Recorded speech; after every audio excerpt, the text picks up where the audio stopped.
ल यतिसम्म गरे त कसैलाई कन्फ्युजन छैन नि यहाँ हेर्नुस् त यो हामीले जस्ता तस्तै सार्यौं माथिको अब यहाँ हेर्नुस् त हामीले के मानिदियो भनेपछि एक पेसो बराबर कति एन हुन्छ भनेर क्वेशनले सोधिरहेको छ त्यो भन्ने कुनै क्रस एक्सचेन्ज रेट हो अब त्यो हामीलाई थाहा भएन मैले peso equal to X N भनेर एज्युम गरे है अनि यहाँ एन बाट भयो यहाँ एन मा जाने युएस डलर भयो यहाँ युएस आयो लास्टमा हेर्नुस् त पेसो एक माथि छ लास्टमा पनि पेसो हुनु पर्यो के माथि युएस डलर भएपछि तल पनि यहाँ डलर हुनु पर्यो यसलाई भन्छ चेन रुल बुझिरहनु भएको छ कि छैन बुझ्नुभयो सबैजनाले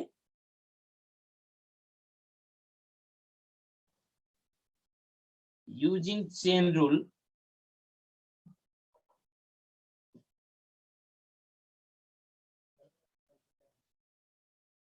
अब हेर्नुस् है यो बराबर यो साइड हुन्छ भनेर बुझ्नु अब तपाईले x इन्टु 1 इन्टु 8.35 हामीले डिजिट अब यहाँ नम्बरलाई मात्र लिन्छौँ यसलाई लिदैनौँ अरुलाई अनि 1 इन्टु 110.12 इन्टु 1 यो गरेको सबैले बुझ्नु भयो यो एउटा साइड लेफ्ट ह्यान्ड साइड र राइट ह्यान्ड साइड इक्वल हुन्छ भनेको के चेन रुलको नियम नै हो यो बुझ्नु भयो नि अब x बराबर कति भयो त यो मल्टिप्लाई गरिदिनुस् सबै 110.12 नै हुन्छ अनि यसलाई यता ल्याएर 8.35 ले डिभाइड गरिदिनुस् कति आयो त कति आउँछ यो x बराबर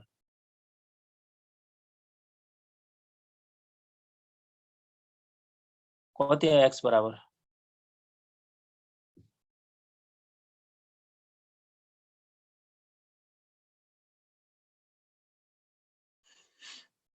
x बराबर कति आयो भन्नुस् त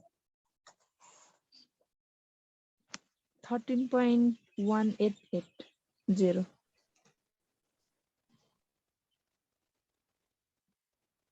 13.118 हामीले x भने के मानेको थियौ अघि n मानेको थियौ नि हैन हजुर n बराबर के हुँदो रहेछ पर के हुँदो रहेछ पेसो हैन एक पेसो बराबर यति हुँदो रहेछ अब तपाईले आन्सर लेख्दाखेरि the cross rate of n per peso equal to कति लेख्दिनु पर्यो 13.118 n भनेर लेख्दिनु पर्यो 13.118 13 हो कि 30 हो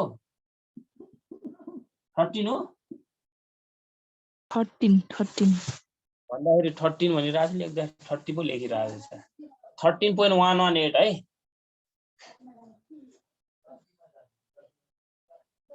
यति n बराबर 1 पेसो हुँदो रहेछ भन्ने कुरा भयो कि अब बी नम्बरमा के सोध्यो find the cross rate of peso per N अरे अब के सोध्यो हेर्नुस् त बी नम्बरमा के सोध्रिया होला अहिले यो ए मा भयो अब बी मा हेर्नुस् त बी मा चाहिँ 1 n बराबर कति पेसो हुन्छ भनिरहेको छ के पेसो पर एन भनिराखेन अब मैले तपाईलाई के भनेको थिएँ हामीले डाइरेक्ट र इन्डाइरेक्ट कोटेसनमा direct quotation and indirect quotation relation to reciprocal each other भनेको थियो कि थिएन अब यहाँ हेर्नुस् तपाईले यसरी लेखिदिनुस् यो भनेको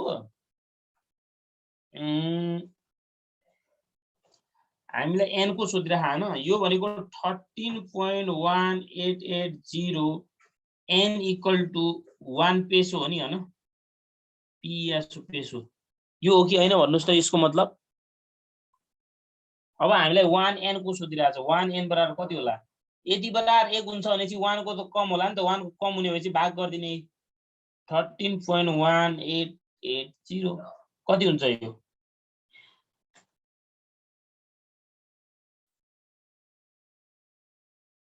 कति हुन्छ भन्दिनुस् त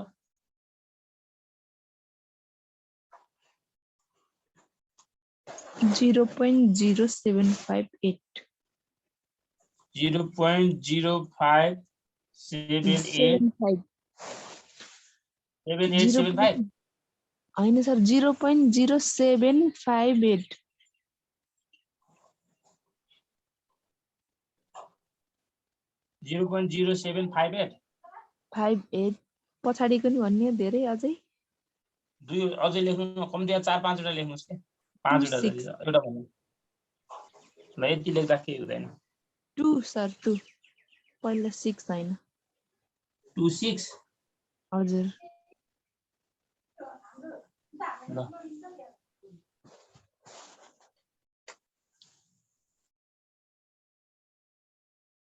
अब तपाईले आन्सर लेख्दाखेरि तल कसरी लेख्नु पर्यो द क्रस रेट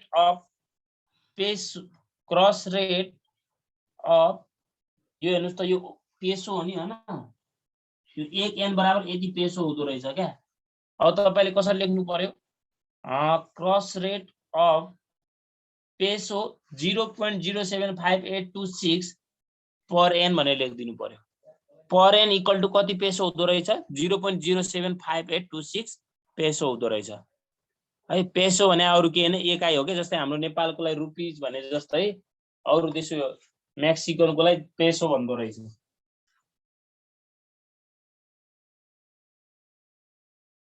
त्यसपछि तल सी नम्बरमा के भने पढ्नुस् त if Mexican importer has import to computer from Japan that cost is total and 10,000 what is the cost of him to each home currency अरे मेक्सिकन भन्ने एउटा इम्पोर्टरले 10,000 पर्ने एन चाहिँ के गर्दो रहेछ कम्प्युटर चाहिँ इम्पोर्ट गर्यो भनेको उताबाट ल्यायो उताबाट ल्याउँदाखेरि 10,000 एन तिर्यो भने त्यो एन बराबर कति पेसो तिरेको हो भनिरहेछ के छ र त्यसमा अब सी नम्बरमा के भनिदिरा हेर्नुस् त तपाई भक्करै अहिले के निकाल्नु भएको 1 n बराबर कति निकाल्नु भएको तपाईले मलाई भनिदिनुस् त 0.07586 पेसो निकाल्नु भएको हैन यति निकाल्नु भयो नि हैन तपाईले YENN है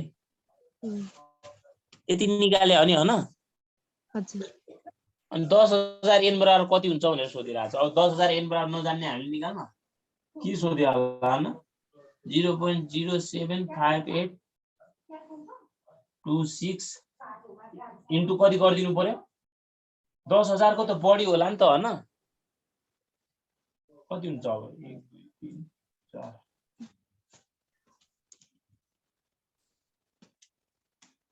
75826 हो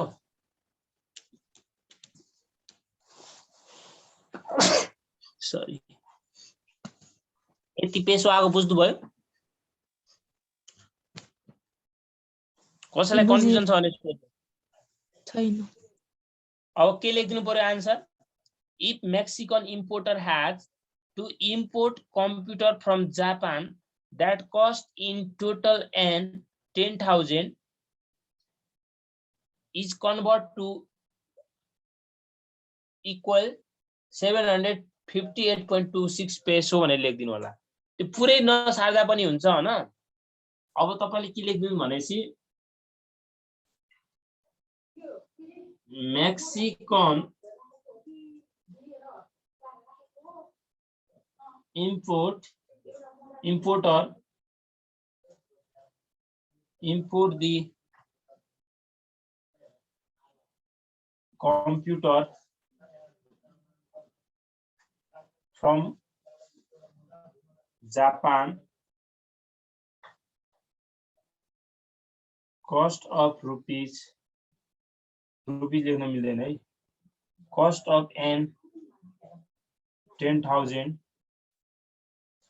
convert to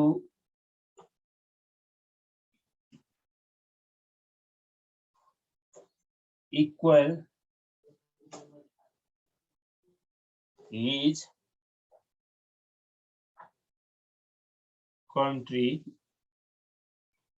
PESO peso 758.26 पर्दो रहेछ यति मिलाए त्यहीबाट जस्तो आफूले आफ्नो आफ्नो स्टाइलले मिलाउनु पनि मिल्छ है यही लेख्नु पर्छ भन्ने छैन बुझ्नु भयो नि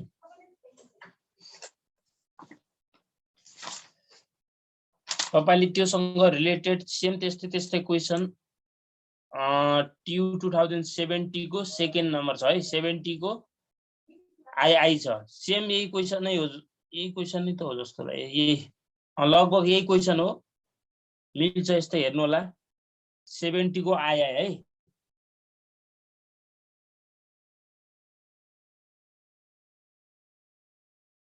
अनि त्यसपछि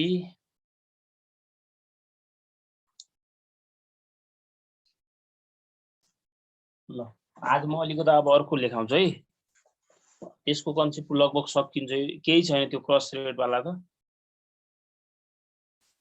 भयो यो सबैको भयो सर। नेट आउँछ ल यो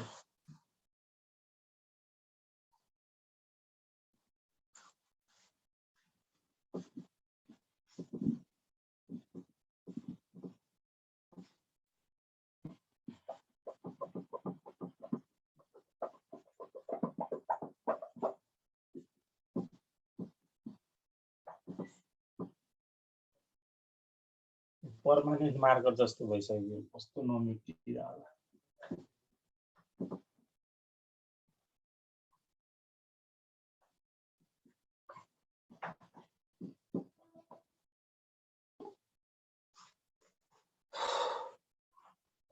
पर्चेजिङ पावर प्यारिटी भनेर लेख्नुस्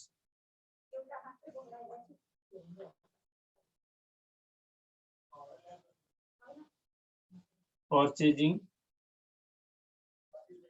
पावर प्यारिटी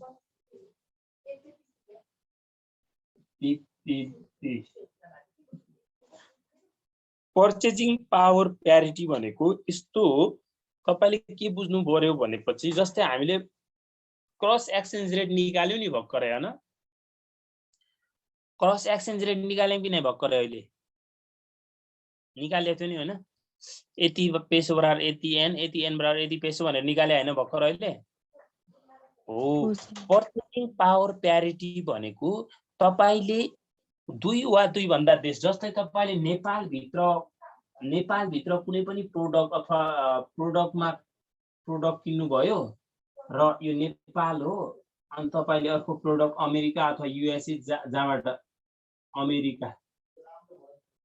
अमेरिकाबाट एउटा प्रोडक्ट तपाईले किन्नु भयो हैन सेम प्रोडक्ट यो पनि same product after adjusting cross exchange rate है तपाईले एडजस्ट गरिसकेपछि क्रस एक्सचेन्ज रेटलाई हामीले एडजस्ट गरिसकेपछि तपाईले विदेश भित्र होस् या स्वदेश भित्र होस् पाउने प्रोडक्ट दुईटै प्रोडक्टको मूल्यमा के हुन्छ कुनै पनि भिन्नता हुँदैन भने त्यस्तो बेला हामीले के बुझ्नु पर्छ त्यहाँ चाहिँ पर्चेजिङ पावर प्यारिटी होल्ड्स भइराछ भन्ने कुरा बुझ्नु पर्यो क्या जस्तै तपाईले नेपाल भित्र गर्नु भए पनि कहाँ रे विदेशबाट गरे पनि सेम दुईटै प्रोडक्टमा पर्ने खरिद प्राइस के हुन्छ सेम हुन्छ भने त्यसलाई हामी के भन्छौं पर्चेजिङ पावर प्यारिटी भनेर भन्छौं बुझ्नु भयो कि भएन तपाईले नेपालमा किने पनि त्यति पर्छ विदेशमा किने पनि त्यति नै पर्छ क्या बुझ्नु भयो ल लेख्नुस्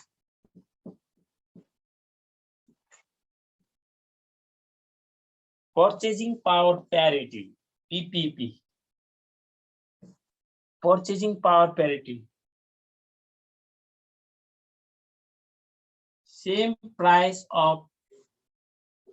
same price of product after adjusting exchange rate between two countries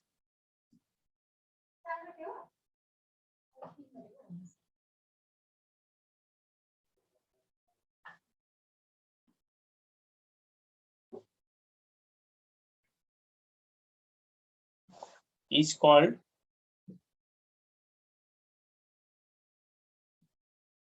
purchasing power parity PPP लेखे है मैले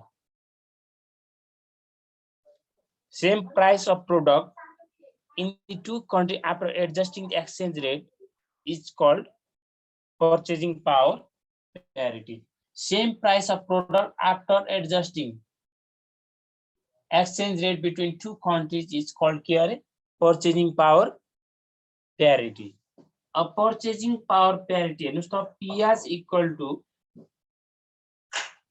PF into यासार भनेको के हो स्पोर्ट रेट भनेर पढाएन हिजो हामीले हो यार पिएच भनेको price in home country home अथवा यसलाई के पनि भन्छ लोकल अर डोमेस्टिक कन्ट्री भनेर पढाएन त हामीले पिएच बराबर पिएफ इन्टु एसआर हो है प्राइस इन होम और लोकल और डोमेस्टिक कन्ट्री। अनि पिया भन्या के होला त? Price in foreign country. कसलाई होम कन्ट्री मान्ने, कसलाई फरेन कन्ट्री मान्ने भनेर हामीले डाइरेक्ट र इन्डाइरेक्ट कोटेसन पढ्नु भएको छैन। डाइरेक्ट कोटेसन भनेको के हो भनिदिनुस् त मलाई। डाइरेक्ट कोटेसन भनेको के हो? यो चाहिँ स्पोर्ट रेट हो। हामीले चाहिँ के मान्नु पर्यो? स्पोर्ट रेट हो। यो चाहिँ direct quotation for home country को लागि।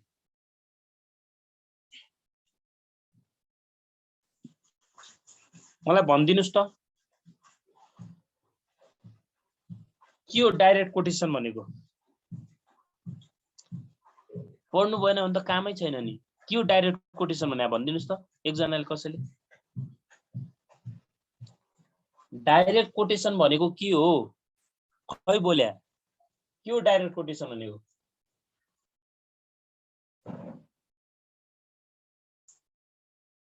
डाइरेक्ट कोटेसन भनेको मैले के भनेको थिएँ भन्नुस् त, एक विदेशी युनिट बराबर कति स्वदेशी युनिट भनेर भने हैन?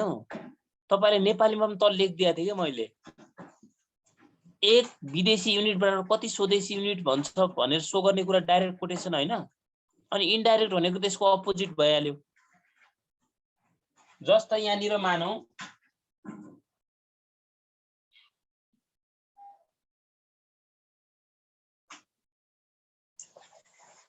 यहाँ डलर डाइरेक्ट कोटेसन हो कि एनपीआर डाइरेक्ट कोटेसन हो? भन्नुस् त। डलर डाइरेक्ट कोटेसन हो कि एनपीआर डाइरेक्ट कोटेसन हो? अहिले भर्खर परिभाषा भने हैन मैले, एक विदेशी युनिट बराबर कति एनपीआर। एक विदेशी युनिट भने यहाँ एक विदेशी कुन छ?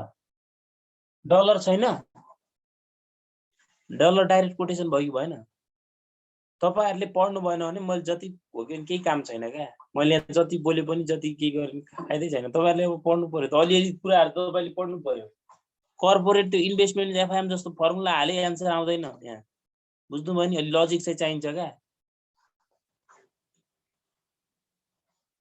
डाइरेक्ट कोटेसन भनेको जस्तै यहाँनिर अब यो डाइरेक्ट यहाँ डलर डाइरेक्ट भयो। अब यो डाइरेक्ट हुने बित्तिकै हामीले डलर, यो डलर छ नि, यो डलरलाई हामीले यो फरेनलाई हामीले होम कन्ट्री मान्नु पर्यो क्या, सजिलो हुन्छ। अनि यो चाहिँ यहाँ इन्डाइरेक्ट कोटेसन भयो।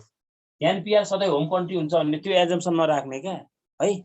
तपाईले के बुझ्नु पर्यो? एक युनिट विदेशी बराबर कति हुन्छ त स्वदेशी डलर। अनि हामीले इन्डाइरेक्ट कोटेसनमा के पर्यो त?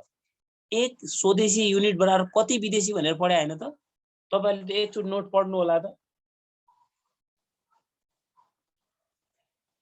यो याद भयो सबैलाई? पीएच बराबर के रहेछ? पीएफ इन्टु यासआर रहेछ। पीएच भनेको के रहेछ? Price in home country. यसलाई लोकल कन्ट्री अथवा डोमेस्टिक कन्ट्री पनि भन्छ। पीएफ भनेको प्राइस अफ फरेन कन्ट्री। यासआर भनेको के हो त? स्पोर्ट रेट हो। स्पोर्ट रेट भनेको क्वेशनमा हामीलाई रेट दिएको छ हैन? अनि क्वेशनले केही पनि भनेको छैन। फरवर्ड रेट पनि केही भनेको छैन, स्पोर्ट रेट पनि केही पनि भनेको छैन भने त्यो नर्मली के हुन्छ? एक्सचेन्ज रेट मात्र भन्यो। एक्सचेन्ज भनेको त तत्काल हुने रेट हो नि त त्यो। अब क्वेशनले के भनेको छैन, त्यो फरवर्ड रेट हो, स्पोर्ट रेट हो, के भनेको छैन, एक्सचेन्ज रेट मात्र भन्यो भने त्यो रेट सबै के हुन्छ? स्पोर्ट रेट हुन्छ भनेर बुझ्नु होला। अहिले हिसाब गर्दा आइहाल्छ त्यो कुरा। ल अर्को लेख्नुस्, interest rate parity. Interest rate parity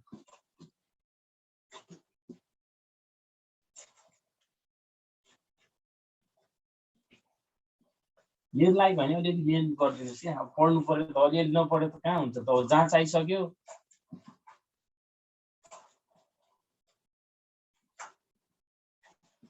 पढ्नुस् है, पढ्नुस् ल। Interest rate parity. Interest rate parity, यसलाई आईआरपी भन्छ। Interest rate parity. Interest rate parity. अब इन्ट्रेस्ट रेट प्यारिटी भनेको के होला? हेर्नुस् त, यहाँ पनि त्यही हो क्या। यसले के गर्छ यसले ट्याक्सलाई पनि इग्नोर गर्छ रिस्कलाई पनि इग्नोर गर्छ यहाँ रिस्कलाई हामीले हेर्दैनौं न ट्याक्स रेटलाई हेर्छौं अब यहाँ तपाईले के बुझ्नु होला भनेपछि फरेनमा र डोमेस्टिक अथवा लोकल कन्ट्री अथवा होम कन्ट्री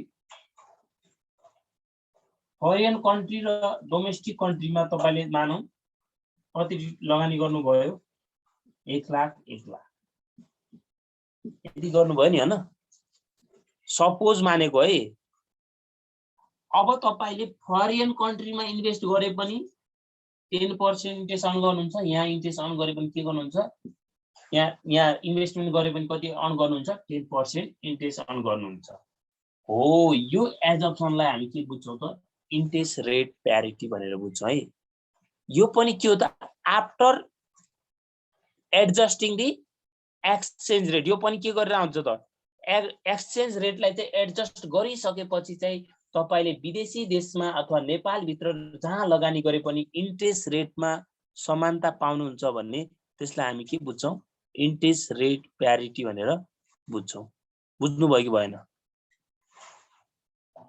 बुझ्नु भयो क्या बुझ्नु भएन अब यसको सानो डेफिनेसन हेर्नुस् जुनसुकै देशमा तपाईले लगानी गर्नु भने इन्ट्रेस्टमा के हुन्छ समानता हुन्छ भने त्यसलाई इन्ट्रेस्ट रेट प्यारिटी भनेर बुझ्छौं भनेर बुझ्नु होला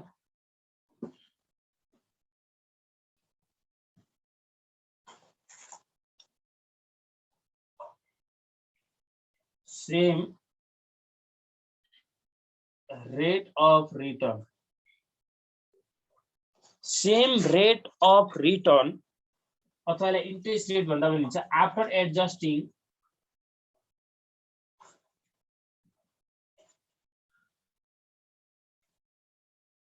exchange rate after adjusting exchange rate in two countries is called interest rate parity. Interest rate parity. Same rate of return after adjusting the exchange rate in two countries is called के रहेछ त interest rate parity रहेछ है अब यसको formula हुन्छ तपाईले क्वेशनमा interest rate parity भनेर भनिदियो इन्ट्रेस्ट रेट प्यारिटी होल्ड्स भनिसके तपाईले अब यो फर्मुला लगाएर तपाईले त्यहाँ कहिलेकाहीँ फरवर्ड रेट सोध्याला कहिले स्पट रेट सोध्ला त्यसरी तपाईले निकाल्नु पर्ने हुन सक्छ है बुझ्नु भयो नि अब यहाँ हेर्नुस् है फरवर्ड रेटलाई स्पट रेटले भाग गर्ने याफारलाई केले भाग गर्नु पर्दो रहेछ याफारले भाग गर्ने equal to 1 plus KS 1 plus KS अनि यहाँ पनि 1 plus KS हेर्नुस् त अब तपाईले नर्मली दुईटामा याद र एफएस याद गर्दाखेरि कसरी याद गर्नु पर्यो भनेछि अब तपाईले यसो सम्झिनु पर्यो के फरवर्ड रेट भनेको फ्युचरमा कति हुन्छ त एक्सचेन्ज रेट भनेर हामीले फरवर्ड गर्ने एक्सपेक्ट गर्ने रेट हो स्पोर्ट रेट भनेको प्रेजेन्टली करेन्टली अहिले चलिरहेको भन्ने हुन्छ कि स्पोर्ट भनेको तत्काल जस्तै स्पोर्ट डेट भन्छ नि त्यो स्पोर्ट भनेको के हो त तत्काल अहिले नै भनेको क्या है अब तपाईले याद गर्दाखेरि कसरी सम्झिनु पर्यो भन्दाखेरि अब सबैमा ट्रिक यसको ट्रिक त त्यति छैन हैन यहाँ चाहिँ दुईटैमा नर्मल के हुन्छ याफार र याफार माथि आउँछ यासार मुनि आउँछ यसमा दुईटामा कमन के सरी 1 plus k हुन्छ अनि होम कन्ट्रीको माथि राख्ने फरेन कन्ट्रीको मुनि राख्ने भनेर बुझ्नु पर्यो है अब यो चाहिँ याद गर्नु पर्यो एक दुई पल्ट लेख्नुस् याद भइहाल्छ बुझ्नु भयो नि अब यो भनेको के हो भन्ने कुरा पनि लेख्नु पर्यो हामीले हो यार याफार भनेको के हो फरवर्ड रेट हो यो डाइरेक्ट कोटेसनमा हुन्छ है फरवर्ड रेट भयो यासार भनेको पनि स्पोर्ट रेट भयो यो चाहिँ direct quotation for home country यदि हामीले होम कन्ट्री मानेको छ भने त्यसको स्पोर्ट रेट त्यसको दिएको एक्सचेन्ज रेटलाई हामी डाइरेक्ट स्पोर्ट रेट मान्न सक्छौँ है। डाइरेक्ट कोटेसन फर होम, तपाईले जुन कन्ट्रीलाई होम कन्ट्री मान्नुहुन्छ नि हो त्यो कन्ट्रीलाई तपाईले के मान्नु होला, डाइरेक्ट कोटेसन मान्नु होला है। डाइरेक्ट कोटेसन जुन कन्ट्रीलाई तपाईले होम कन्ट्री मान्नु भएको त्यो डाइरेक्ट कोटेसन हुन्छ। त्यसरी गर्नुभयो भने हिसाब एकदम सजिलो हुन्छ। अनि यो के याद छ नि, के याद, यो भनेको पिरियोडिक रेट अफ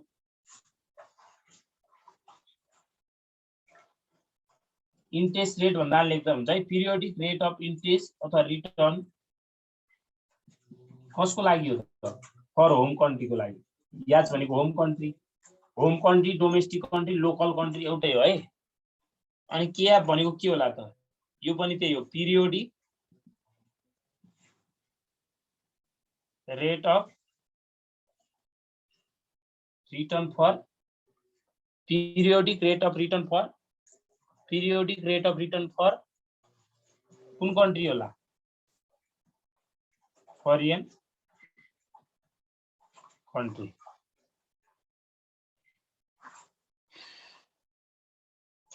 यहाँसम्म भयो सबैजनाको?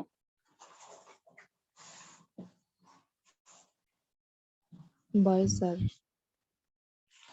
हो, अब तपाईले डाइरेक्ट कोटेसन जुन कन्ट्रीमा हुन्छ त्यसलाई हामीले के मान्ने भने होम कन्ट्री मान्ने भनेर बुझे है। तपाईले तल क्वेशन झुकिनुहुन्छ भने चाहिँ डाइरेक्ट कोटेसन हामीले जुनलाई मान्छौँ, जुन डलरलाई मान्छौँ त्यो डलरलाई हामीले होम कन्ट्री मान्ने भनेर लेख्नु होला है। सजिलो हुन्छ, मैले पनि भनिसकेँ। अब यो पिरियोडिक रेट भनेको जस्तै हामीलाई क्वेसनमा 6 मन्थ दियो भने हामीले राख्दाखेरि 6 महिनाको मात्र राख्नु पर्यो क्या। 6 मन्थ क्वेसनमा जस्तै इन्ट्रेस्ट रेट 10% दियो भने त्यो कहिले पनि 6 महिनाको हुँदैन, दियो भने 1 वर्षको हुन्छ। अब राख्दाखेरि हामीले यो 10% लाई कसरी राख्नु पर्यो, 10 × 6/12 गर्दाखेरि कति भयो, 5% भयो। राख्दाखेरि अब 0.1 + 0.05 राख्नु पर्यो। पिरियोडिक रेट भनेर त्यही त हो नि हैन। पछि हिसाब गर्दा पनि क्लियर भइहाल्छ। याफार अपन यासार अनि +1 केएच +1 केएच फर्मुला चाहिँ सम्झिनु होला है। अनि प्रिमियम र डिस्काउन्टको केस भनौं। अब तपाईले के बुझ्नु होला भने जुन कन्ट्रीमा तपाईले मलाई भनिदिनुस् त, जस्तै नेपालमा यानी कि नेपालमा इन्ट्रेस्ट रेट 10% छ, युएसए मा इन्ट्रेस्ट रेट कति छ, 3% छ भने तपाई कुन देशमा बढी इन्फ्लेसन हुँदो रहेछ भनिदिनुस् त मलाई। नेपालमा हुँदो रहेछ कि युएसए मा हुँदो रहेछ? नेपालमा।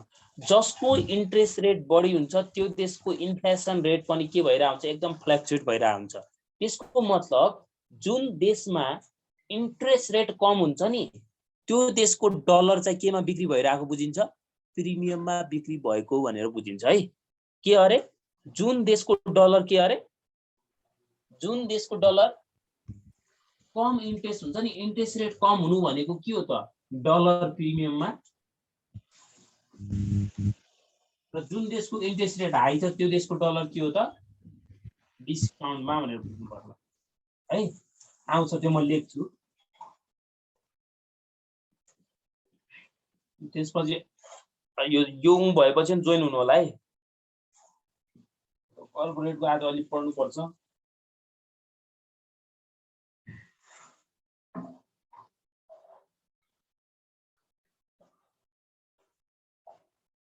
ल, याफाइम इन्भेस्टमेन्ट जस्तो तपाईले एउटा मात्र क्वेशन गर्नु भने 15-20 वटा क्वेशन यसको बन्दैन क्या है, अलि फरक हुन्छ।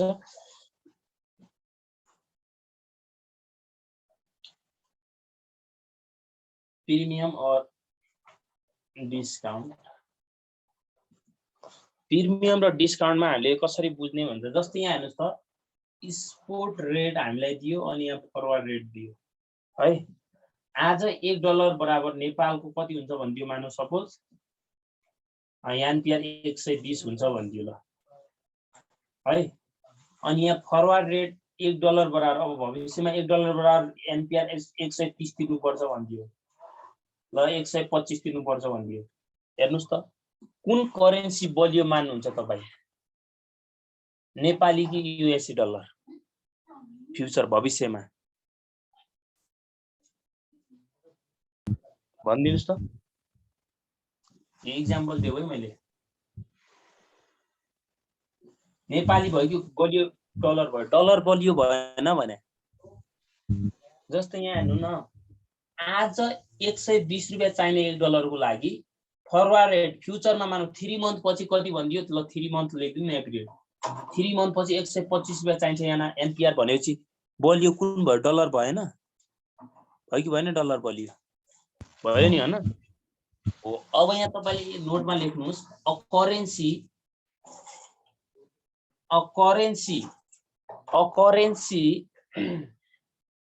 is in premium. A currency is in premium if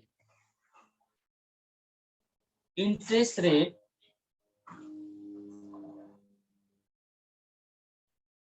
less than another country's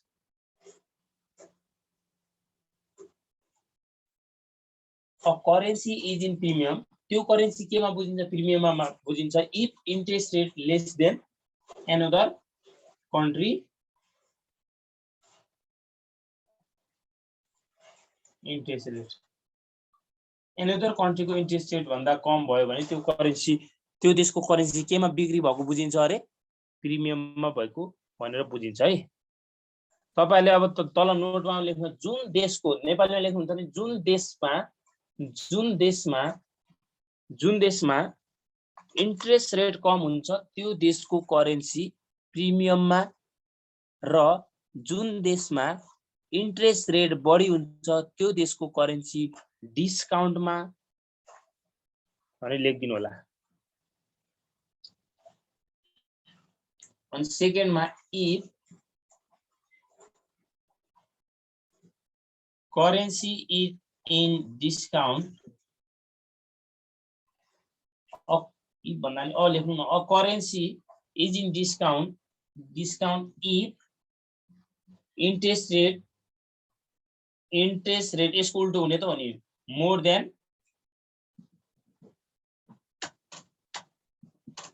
another country interest rate another country interest rate